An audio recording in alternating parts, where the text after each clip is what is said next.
Joining us now via Skype is Dr. Tuyi Mebaondu, Public Health Specialist and CEO, Midway Health Limited.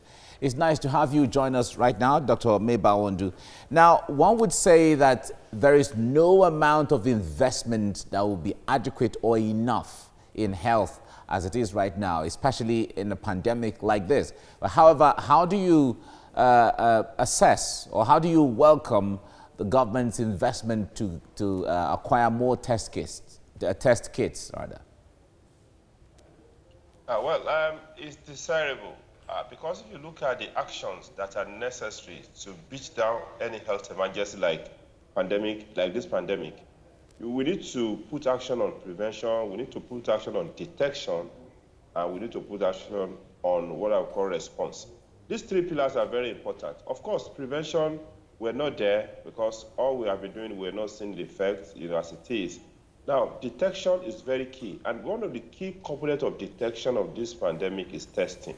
Now, testing must be pervasive and inclusive enough to help us understand the scope and the scale of that disease in the country.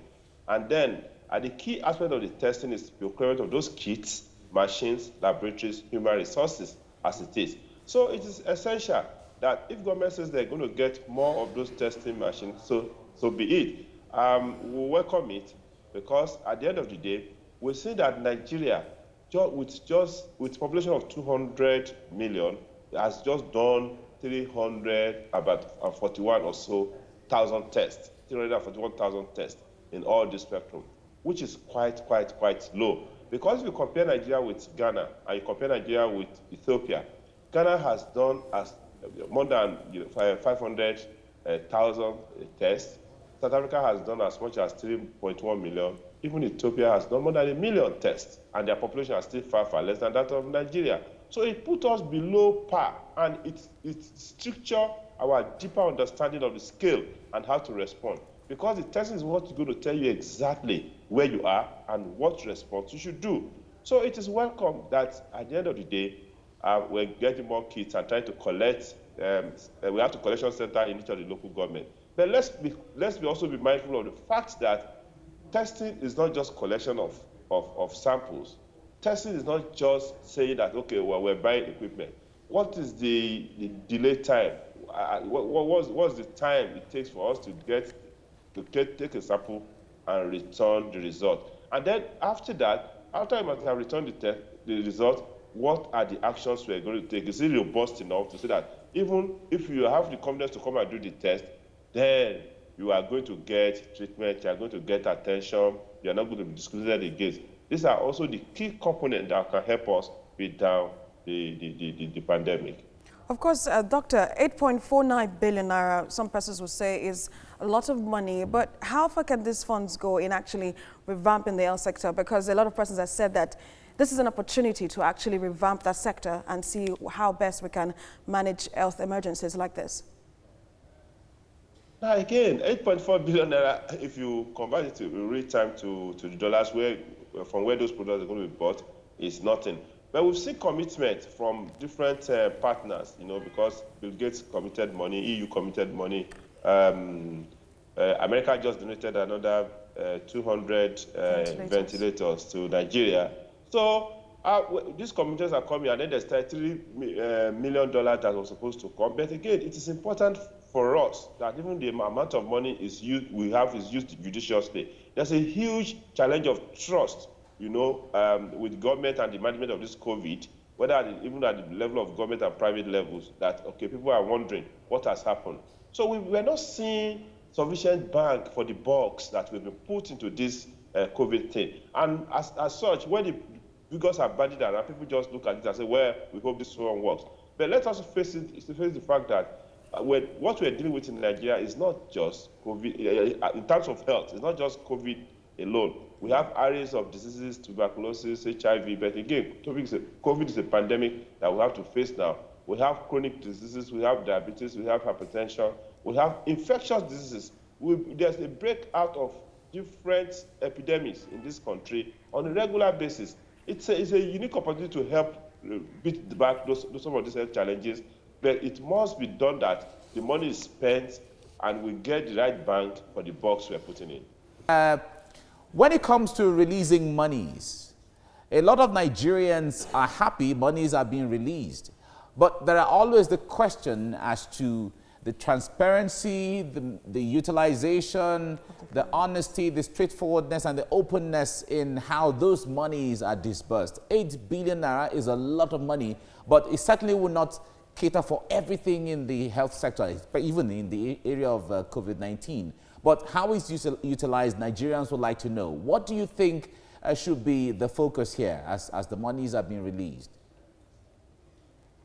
First and foremost, the reaction must come both from the citizens, requisite NGOs, and public and civil society organizations, and as well as the government, because we have the right to demand, to ask questions through all the various bills, Freedom of Information Act that says that you can ask questions. Government must be able to lay this book open, because trust is an essential component of good governance. How do you explain that in Africa, only 16 countries, only just 16 countries out of the more than 50 countries have done more than 100,000 tests, and just 3 have done more than 500,000 tests, okay?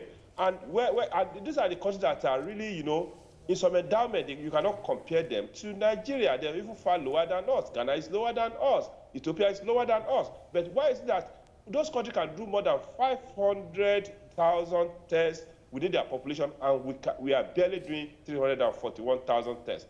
Because, again, there's a lot of sharpness, a lot of opaqueness around the funding of COVID-19. The last time I remember, a civil society organization asked for detailed publication of spending on COVID.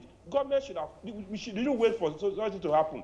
Government should have actually presented their papers and let the society see that. Because there are a lot of people that don't believe that COVID exists. In fact, they will tell you that it's malaria that's killing people. Because we are so opaque, we're not open, we're not honest about the finance. If you want more finance, if you want more credibility, if you want people to embrace your intervention, please be open about your spending. Why are you hiding this spending? Because at the end of the day, if you are not open and you cannot get the cooperation of the people, it's going to hurt your intervention, as the case may be. So, first and foremost, that honesty is important. If you want to attract more funds to the health sector, you have to be open. You have to be able to open your book for proper health audits. Doctor, but more disturbing is the after effect of the pandemic. Health experts are projecting that there could be more deaths. More deaths could be recorded because the symptoms of malaria is synonymous to the symptoms of COVID-19, and not getting a treatment for malaria for those who are supposed to be treating malaria now because of stigmatization is actually another problem that the health sector will be tackling after the pandemic. How disturbed are you with this projection? There's no doubt. Well, what you've said is a scenario that's going to play out. First and foremost, one of the things that I think is working in favor of Africa is that we have relatively very young population. In fact, that is what has been confused for our so-called immunity against COVID-19. With young population, you will not see the devastating effect of the COVID on the population. That's one thing. The COVID has taken attention away from a lot of health intervention. It's drawn funds, human resources, and attention from the normal, in quotes, the normal sicknesses we've been having in the country and the intervention we should do. So now, with that, what it means is that those one will be simmering. It's not that with the presence of COVID, diabetes is going to go away, hypertension is going to go away, we won't have malaria again, we won't have even meningitis again. Those things are there, but attention has been taken away from them. And if you are going to review this post-COVID experience, we'll see that quite a lot of children will have died within, malnutrition might really have increased, because the fact that they're not getting sufficient money to manage those children will lead to increased malnutrition and diseases, as it were. So in preparation for post-COVID, I think a thorough intervention, because right now, what we're facing is that health has become a critical issue in development, very critical, because if you don't get your health right, you can't get requisite human resources to do your economy, you can't get funds, you can't get trust. So we should focus, at least for once, let's focus on health. It's not about whether you are poor or not. Cuba is not having as much money as we are having, but they are doing marvelously well in their health system. But what has happened to us? everything has been monetized, and we think that once you get money, it's hard to take it away and then mismanage it. It's a sad narration, very sad narration indeed. Dr. Tuyi Meba, public health specialist, thank you so much for your thoughts on TMC Breakfast.